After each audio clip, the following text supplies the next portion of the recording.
In the 1980 lawsuit between Mary McCarthy and Lillian Hellman, McCarthy claimed that everything Hellman said was a lie, including and the. It was scathing criticism. Lillian Hellman, she was highly offended. But what about the and the? These are natural qualifiers. And naturally points to supposition, the art of supposing. And naturally suggests a choice. Can we do without it and just feel the gratitude? At the recent Democrat National Convention here in Chicago, some thought the suit Kamala was wearing during her speech was black, and others saw it as navy. Apparently, it's a phenomenon of perception. It's not a right or wrong, either or, it just is and is. Having an either or and choice always presents the other and the devastating consequences of diminishing returns for not being the other. The idea of class warfare is an emerging theme. Kamala said she grew up in Berkeley Flats because they couldn't afford to live in the Heights. So is that what it's all about? Having the false humility of being offended for not being middle class? Do we need to apologize for the diminishing returns of being offended? At the end of Kamala's speech, she said, I grew up middle class. It's the ultimate affirmation and come down, being offended for not being something else. We breathe in and out every day of our lives. We can't be thankful for what we breathe in and offended because we have to breathe it out again. It's not a getting this and a getting rid of that. There isn't a and a the. There's just the never-ending reality of being grateful. Welcome. Welcome to Illinois Bridging Awareness.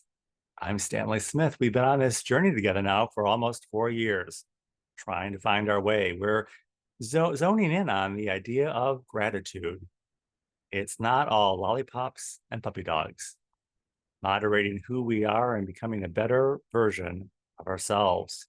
It's layered in on top of living in a very, very troubled world. These are not mutually exclusive.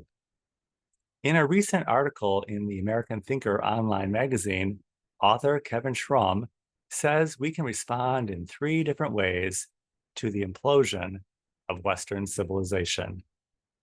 We can retreat into our own world. We can work within the system and try to reform it or save it, or we can cut its nuts off. When asked what would Jesus do, Kevin gives the example of Christ's earthly mission because he employed all 3 techniques. He retreated from the world, saved the world, and then created a new reality by cutting the nuts off, death. We can do the same. Each week on the call, we take a few moments, taking in a deep breath together, taking a moment and a time out to retreat into the moment. Then we return and engage and share with each other. Occasionally, we need to leave something behind or blow something up to see something new before us. In the life of the world, we recently had the excellent example of Robert F. Kennedy Jr. He stopped in the middle of his timeline and headed in a new direction. He said he's 70 years old and only has so many productive years left. If he waits till he finds someone he agrees with 100%, he will never realize his lifelong mission. That sounds pretty serious. Life is serious business. I'm going to a speaking event tonight. I'm the speaker. I'm being driven to the event by the interviewer. And then we're being taken to dinner by the event host. We all have something to bring to the occasion of this life. We can bring the content, be the driver, or be the host.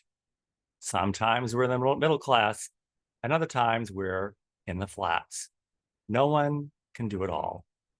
The one who can is the one we're grateful for, and he's the one whose face is always before us.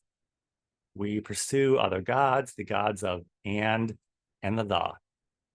God's face is always before us, and we're seeing it now.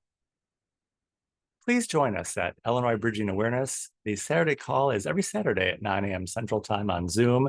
I will include my email in the description of this video. I'll be happy to send you an invitation. I look forward to seeing you very, very soon.